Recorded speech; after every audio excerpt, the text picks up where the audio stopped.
నమస్కారము. ఈరోజు ఒక మంచి టాపిక్ వెర్బ్. మీరు అనుకోవచ్చు వెర్బ్ కొత్త టాపిక్ ఏముంది సార్ అని. వెర్బ్ని క్రియగా కాకుండా మరికొన్ని ఇతర రూపాల్లో కూడా ఉపయోగిస్తారు. దాని గురించి నేను తెలుసుకోబోతున్నాను.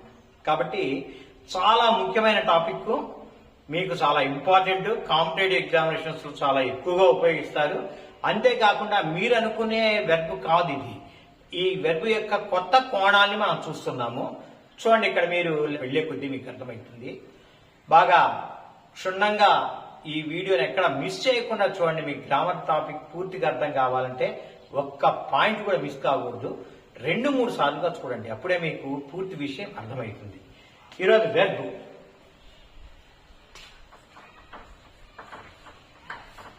వెర్బ్ అంటే ఇంగ్లీష్ లో దీని డెఫినేషన్ రాస్తాను. వెర్బ్ ఈజ్ ఏ వర్డ్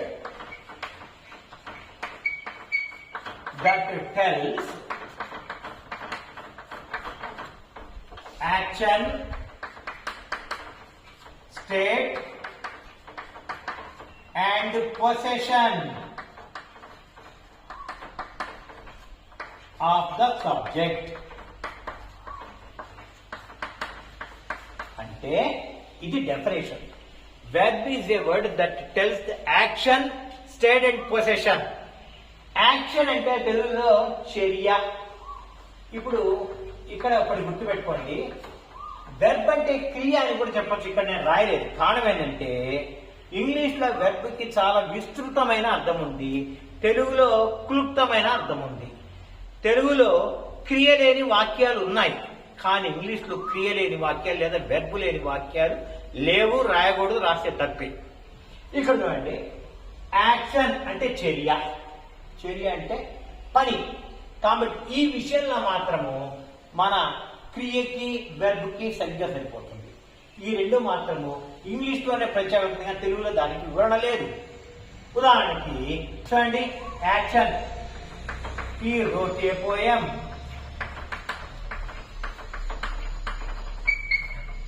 ఇది వెర్బ్.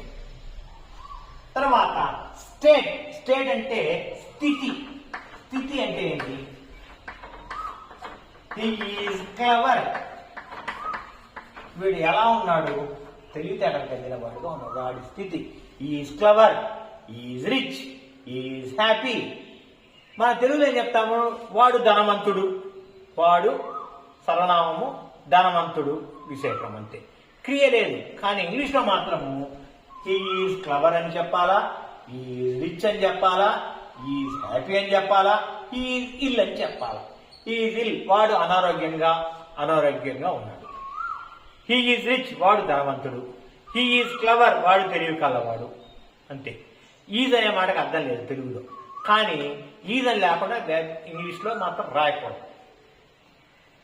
అలానే పొసెషన్ అంటే కలిగి ఉన్న అంటే వాడి దగ్గర ఏముంది అని. He has a car. Has అనేటువంటిది కలిగి ఉన్న అనే అర్థాన్ని ఇస్తున్నది. దీన్నే పొసెషన్ అంటాం. పొసెషన్ అంటే కలిగి ఉన్న అనే అర్థాన్ని ఇచ్చింది. ఈ విధంగా మామూలుగా క్రియ అనేది దాని యొక్క వెర్బ్ యొక్క విషయం ఇది. వీటికి సంబంధించి వెర్బులో చాలా అంశాలు ఉన్నాయి నేర్చుకోవడానికి. వెర్బులో టెన్స్ ఉంది, వాయిస్ చేంజ్ ఉంది, డైరెక్ట్ స్పీచ్ ఉంది, ఇఫ్ క్లాజ్ ఉంది, అలానే మనకు క్వశ్చన్ ట్యాగ్ ఉంది. ఇవన్నీ కూడా వెర్బులోవే అంశాలు, కానీ వాటిని మనం ఏం టచ్ చేయడంలా కొత్త అంశానికి వెళ్తున్నాం. వెర్బుని 2గా విభజించవచ్చు. ఏంటి 2గా విభజించవచ్చు అంటే ఇక్కడ చూడండి, ఒకటి ఫినిట్ వెర్బ్, రెండవది non finite verb. What is finite verb? Finite verb అంటే ఏంటంటే దాని సందర్భాన్ని బట్టి దాని రూపం మారుతుంటుంది. Finite verb. Non finite verb దాని రూపాన్ని ఎక్కడా మార్చుకోదు, ఏ సందర్భంలో కూడా మార్చుకోదు. ఉదాహరణకి చూడండి, ఎక్కడెక్కడ మారుతుంది ఫినిట్ వెర్బ్, దాని యొక్క రూపాన్ని ఎక్కడెక్కడ మార్చుకుంటుంది. ఒకటి నంబర్, 2 పర్సన్, 3 టెన్స్. ఈ మూడిట్లో కూడా ఫినిట్ వెర్బ్ దాని యొక్క రూపాన్ని మార్చుకుంటుంది. ఫినిట్ వెర్బ్ రూపాన్ని మార్చుకుంటుంది. ఎక్కడెక్కడ? నంబర్ అనగా నేను తెలిసి ఉండాలా? Singular number and plural number ఉన్నాయి. ఏకవచనము, బహువచనం. పర్సన్ అంటే first person, second person, third person ఉన్నాయి.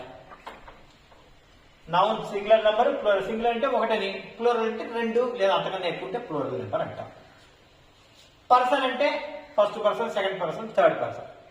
నన్ను గురించి నేను చెప్పుకుంటే ఫస్ట్ పర్సన్, నా ఎదుటివాడితో మాట్లాడుతున్నప్పుడు ఎదుటివాడు సెకండ్ పర్సన్ అవుతాడు.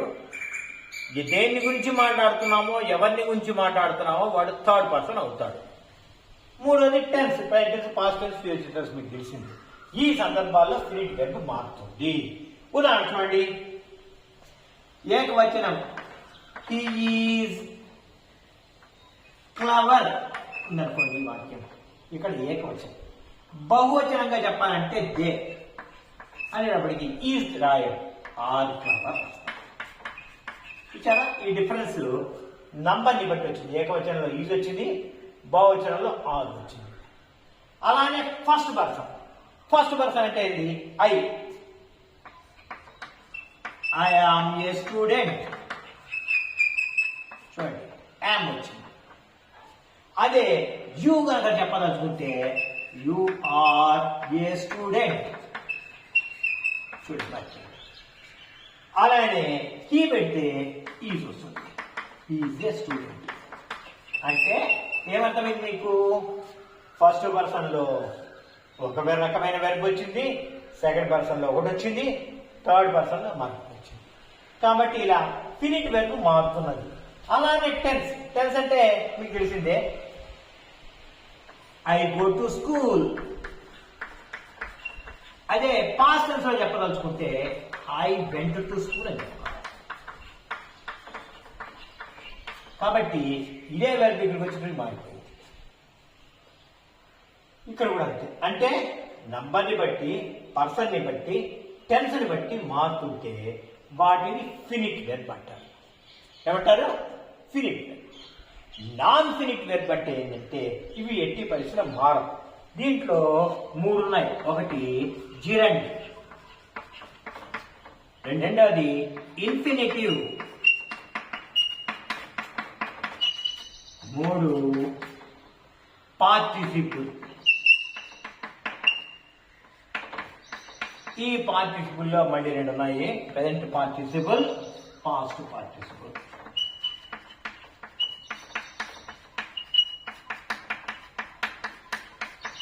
అది past participle.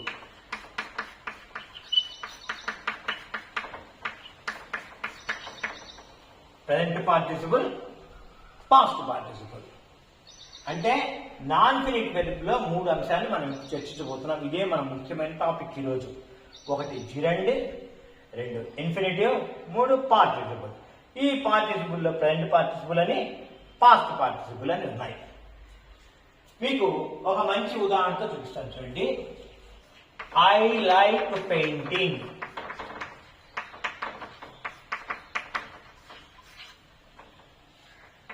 She likes painting.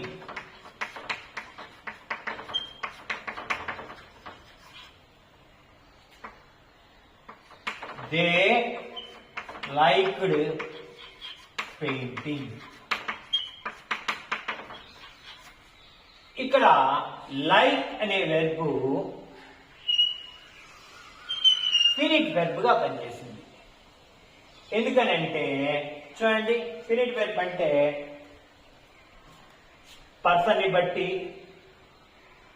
Number ని బట్టి, టెన్స్ ని బట్టి మారుతుంటుంది. లైక్ తర్వాత ఇక్కడ లైక్స్, షీ లైక్స్ రావాలి. She likes painting, they like painting. ఇది ఫినిట్ వెర్బ్. దేన్ని నచ్చుతున్నారు? ఇక్కడ పెయింటింగ్ అంటే పెయింట్ అనే పని ద్వారా వచ్చినటువంటి నామవాచకం. ఇది జిరండ్ అంటాం మనం వాస్తవంగా. కాబట్టి ఇది మాత్రం మారలే, ఏ సందర్భంలో అయినా కూడా అలానే ఉంది. దీన్ని జిరండ్ గా మనం చెప్తాం. లేకుంటే I like to paint, infinitive గా కూడా చెప్పచ్చు. To paint. నాకు పెయింట్ వేయడం అంటే ఇష్టము. She likes to paint. Okay, ఇదైనా వాక్యమే. దే లైక్ టు పెయింట్, ఇది కూడా వాక్యమే. అంటే ఇక్కడ జిరండ్గా ఉన్నా టు ఇన్ఫినిటివ్ గా ఉన్నా కూడా ఇవి అన్ని కూడా నాన్ ఫినిట్ వెర్బ్స్ కాబట్టి మారలా. ఒక్క ఫినిట్ వెర్బ్ మాత్రమే దాన్ని రూపాలు మార్చుకుంది. ఇప్పుడు మనము జిరండ్ అనేటువంటి టాపిక్ తెలుసుకుందాం. జిరండ్ ఒకటి జిరండ్గా ఉపయోగించడం. జిరండ్ అంటే ఏంటి? దీన్నే వెర్బల్ నౌన్ అని కూడా అంటాం. Verbal noun. ఇక్కడ మనము జిరండ్ని మనం ఫెమిలియర్ గా ఇప్పుడు మనం చదువుతున్నాం. దీన్నే వెర్బల్ నౌన్. దీన్ని ఎలా ఉపయోగిస్తాము? ఏంటి జిరండ్ అంటే ఏంటి అంటే, వెర్బుని మీరు ఇందాక మనం చూసాము, పనిగా ఉపయోగిస్తే అవి ఇందాక చెప్పినట్టు ఫినిట్ వెర్బ్ లోకి వస్తాయి. ఇది వెర్బ్ దాని యొక్క అవసరం యూసేజ్ ని కాకుండా వేరుగా కొత్తగా ఉపయోగిస్తాం. దాంట్లో జిరండ్ అంటే ఏంటి? ఒక వాక్యం యొక్క సబ్జెక్ట్ లో ఉపయోగించవచ్చు. ఉదాహరణకి ఒక వాక్యం చెప్తున్నాను చూడండి. Running is an exercise. ఈ వాక్యంలో ఏది ఎక్సర్సైజ్? రన్నింగ్. అంటే రన్ చేసేటువంటి దానికి పేరు. కాబట్టి ఇక్కడ ఈ వాక్యానికి వెర్బ్ యాక్చువల్ ఈజ్.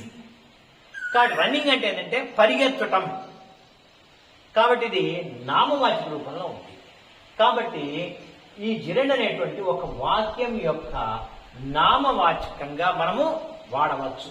ఒక వాక్యం యొక్క నామవాచకంగా మనం వాడచ్చు. ఇంకోటి చూడండి. Singing is her hobby. పాట పాడటము ఆమె యొక్క అలవాటు. కాబట్టి ఏంటి ఆమె అలవాటు? సింగింగ్. ఏంటి ఎక్సర్సైజ్ ఇక్కడ? రన్నింగ్. కాబట్టి ఈ రెండింటిని వాక్యం యొక్క సబ్జెక్టు స్థానంలో వాడాలి. అంటే జిరండ్ అనేటువంటిది ఒక వాక్యం యొక్క సబ్జెక్టు స్థానంలో వాడబడుతుంది. సబ్జెక్ట్ యొక్క ఒక వాక్యం యొక్క సబ్జెక్టు స్థానంలో వాడబడుతుంది. తర్వాత మరో వాక్యం చూడండి. I like swimming. నేను దేన్ని లేదా ఎవరిని నచ్చుతాను? స్విమ్మింగ్. కాబట్టి దేనిని లేదా ఎవరిని నచ్చుతున్నాను అంటే ఆబ్జెక్ట్ ప్లేస్ లో వచ్చేసింది. కాబట్టి ఒక వాక్యం యొక్క ఆబ్జెక్ట్ గా కూడా ఉపయోగపడుతుంది ఈ జిరండ్. అలానే she dislikes sleeping in the evening. సాయంత్రం పూట పడుకోవడం ఆమెకు నచ్చదు. దేన్ని లేదా ఎవరిని? Sleeping in the evening. కాబట్టి ఇందులో స్లీపింగ్ అనేటువంటిది మనము ఆబ్జెక్ట్ ప్లేస్ లో వెళ్ళిపోయింది. కాబట్టి చూడండి, ఇక్కడ ఈ రెండు కూడా ఆబ్జెక్ట్ ప్లేస్ లో ఉన్నాయి. ఒక వాక్యం యొక్క ఆబ్జెక్ట్ అంటే ఒక వాక్యం యొక్క సబ్జెక్ట్ గా వాడచ్చు, ఒక వాక్యం యొక్క ఆబ్జెక్ట్ గా వాడచ్చు. కాబట్టి ఇక్కడేమో సబ్జెక్ట్ గా వాడాము, ఇక్కడేమో ఆబ్జెక్ట్ గా వాడాము. ఇంకా మూడోది వచ్చేయడం చూడండి. The teacher punished him for sleeping in the class. దేనికోసం పనిష్ చేశాడు? క్లాస్ రూమ్ లో నిద్రపోయినందుకు. కాబట్టి ఫార్ అనే ప్రపోజిషన్ తర్వాత ఉపయోగించాం. అంటే దీన్ని ప్రపోజిషనల్ ఆబ్జెక్ట్ అంటాం. Object of preposition.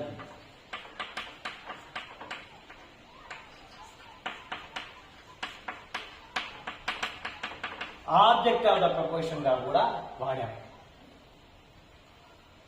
ప్రపోజిషనల్ కి ఆబ్జెక్ట్, ప్రపోజిషనల్ ఆబ్జెక్ట్ గా కూడా వాడాము. కాబట్టి జిరండ్ ని లేదా వెర్బల్ నౌన్ అని ఆబ్జెక్ట్ ఆఫ్ ప్రపోజిషన్ గా లేదా ప్రపోజిషనల్ ఆబ్జెక్ట్ గా కూడా వాడవచ్చు. 4వ example. My favourite activity is drawing. చూడండి, నా యొక్క అతి ముఖ్యమైన యాక్టివిటీ ఏంటంటే డ్రాయింగ్. ఇక్కడ వాస్తవంగా చెప్పాలంటే ఇది ఇంట్రాన్సిటివ్ వెర్బ్. ఇక్కడ ఆబ్జెక్ట్ అనేది ఉండదు. దీన్ని సబ్జెక్ట్ కాంప్లిమెంట్ అంటారు. అంటే సబ్జెక్ట్ యొక్క అర్థాన్ని పూర్తి చేయడానికి ఇది ఉపయోగపడుతుంది. కాబట్టి దీన్ని సబ్జెక్ట్ అంటే ఈ అర్థం యొక్క సబ్జెక్ట్ యొక్క అర్థాన్ని పూర్తి చేయడానికి దాన్ని వాడడం. దీన్ని సబ్జెక్ట్ కాంప్లిమెంట్ అంటాం. కాంప్లిమెంట్.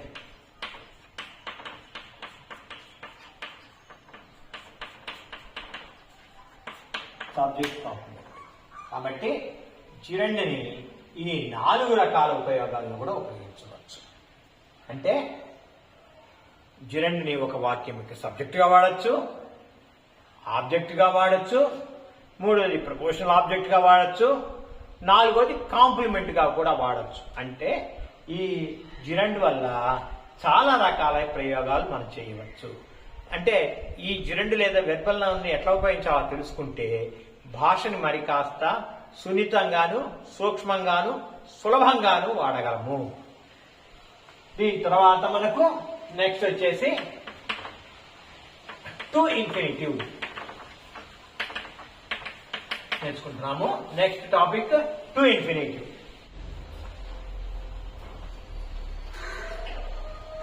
ఇందాక తెలుసుకున్న జిరెండ్ అంటే వెర్బల్ నౌన్ లాగానే ఇన్ఫినిటివ్ కూడా ఇంచుమించు అలానే ఉపయోగపడుతుంది. ఇన్ఫినిటివ్ అంటే ఏంటంటే వెర్బ్కు ముందర టు చేరుస్తాం. It is preceded by to preposition. To go, to see, to do, to work, to attend. అలా మనము టు పెట్టి తర్వాత వెర్బ్ యొక్క మొదటి రూపం చెప్తే దాన్ని ఇన్ఫినిటివ్ అంటారు. దీని యొక్క ప్రయోజనం ఏంటంటే అనేక వాక్యాలు రాయాల్సిన అవసరం లేకుండా టు పెట్టి అనేక వాక్యాల్ని కలిపేయచ్చు. ఒక కాంపౌండ్ కాంప్లెక్స్ సెంటెన్స్ ను కూడా సింపుల్ సెంటెన్స్ గా రాసేయచ్చు.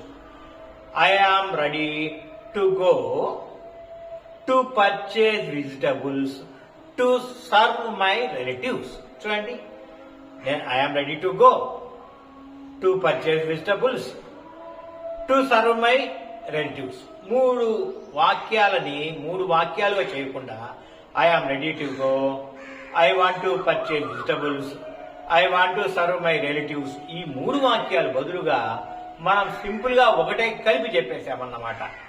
I am ready to go to purchase vegetables to serve my relatives. ఇవంటే టు పెట్టి మనం కలపడం ద్వారా అనేక వాక్యాల యొక్క అవసరం కూడా లేకుండా పోయింది. చూడండి, ఈ ఇన్ఫినిటివ్ కూడా అనేక రకాలుగా ఉపయోగించవచ్చు. ఇందాక వెర్బల్ నౌన్ లాగానే ఇక్కడ చూడండి, to see is to believe. ఈ వాక్యానికి వెర్బ్ అయితే దాని ముందర సబ్జెక్ట్ స్థానంలో ఉంది. సబ్జెక్ట్ స్థానంలో ఉంది. To see is to believe. To err is human. To err is human అంటే పొరపాటు చేయడం మానవ సహజము. పొరపాటు చేయడము మానవ సహజము. టు ఎర్ ఇది సబ్జెక్ట్ గా ఉపయోగపడింది. అంటే ఒక వాక్యం యొక్క సబ్జెక్ట్ గా ఉంటుంది ఇన్ఫినిటివ్. అలానే ఒక వాక్యం యొక్క ఆబ్జెక్ట్ గా కూడా ఉంటుంది. చూడండి, ఐ లైక్ టు స్విమ్. ఇందాక జిరెంట్ గా చెప్పదలుచుకుంటే ఐ లైక్ స్విమ్మింగ్ అనొచ్చు, తప్పులేదు. ఐ లైక్ స్విమ్మింగ్ అన్నా ఐ లైక్ టు స్విమ్ అన్నా ఒకటే అర్థం. ఇన్ఫినిటివ్ పెట్టి చెప్పేశాం. She hates to dance. She hates to dance. ఆమెకి నాట్యం చేయడం ఇష్టం లేదు. దేన్ని ఇష్టం పట్టడం లేదు అంటే టు డాన్స్. అంటే ఈ వాక్యం యొక్క ఆబ్జెక్ట్ గా ఉపయోగపడుతుంది అని గుర్తుపెట్టుకోండి. ఇన్ని రకాల ప్రయోజనాలు. అంటే ఇన్ఫినిటివ్ వల్ల సబ్జెక్ట్ గా రాయొచ్చు, ఆబ్జెక్ట్ గా రాయొచ్చు.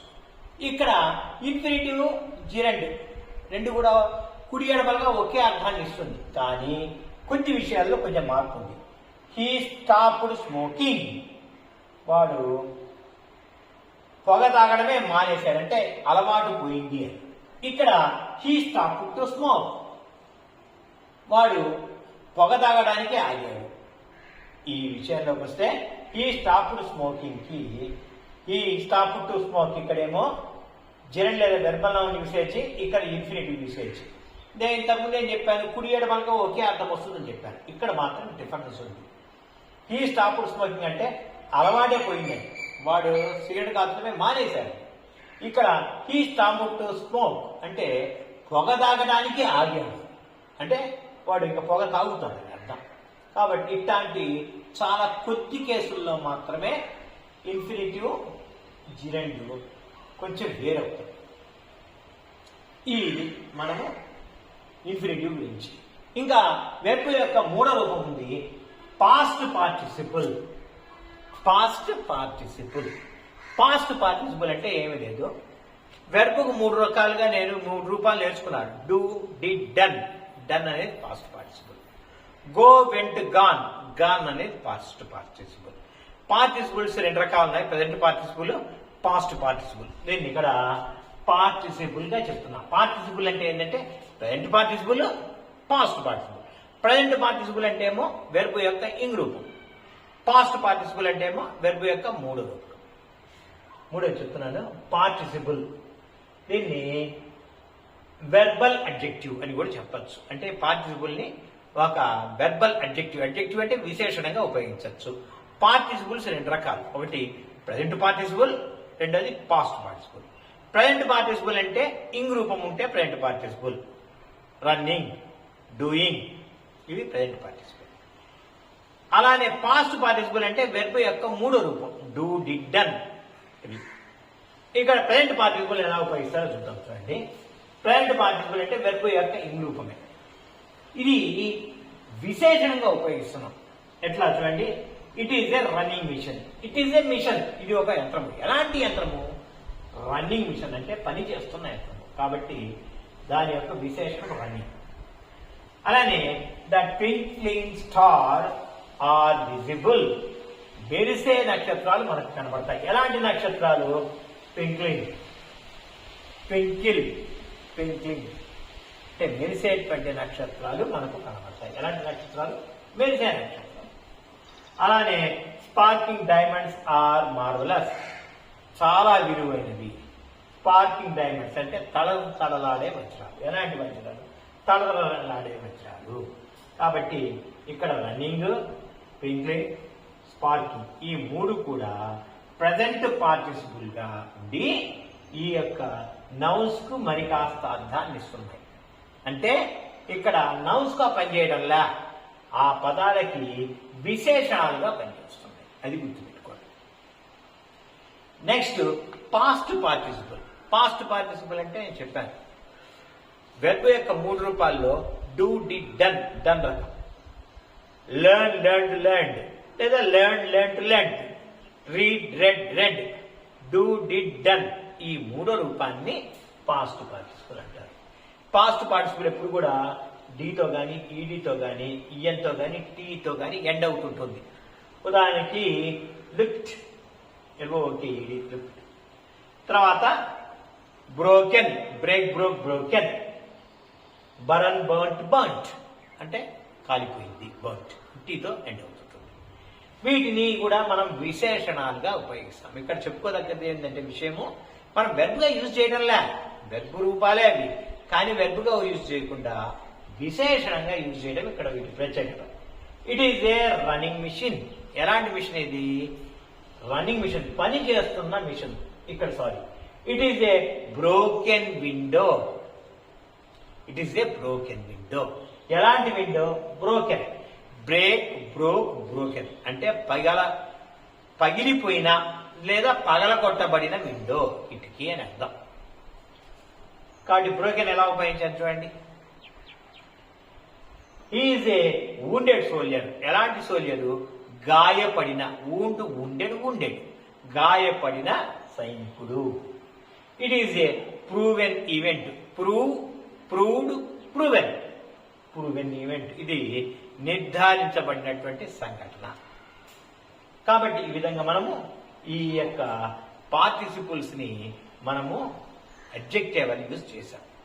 అంటే వెర్బుని దాని అవసరాలుగా కాకుండా వేరుగా వెర్బల్ నౌన్ గాను, ఇన్ఫినిటివ్ గాను, అలానే పార్టిసిపుల్ గాను క్రియ యొక్క దాని యొక్క మౌలికమైనటువంటి లక్ష్యానికి వేరుగా మనం వాడామన్నమాట. ఇవి దేనికి అంటే వ్యాకరణం మీద మనకు పట్టు రావాలి అంటే, ఇంగ్లీషు భాష బాగా మాట్లాడాలి అంటే, తప్పులు లేకుండా మాట్లాడాలంటే ఇవన్నీ చాలా అవసరం.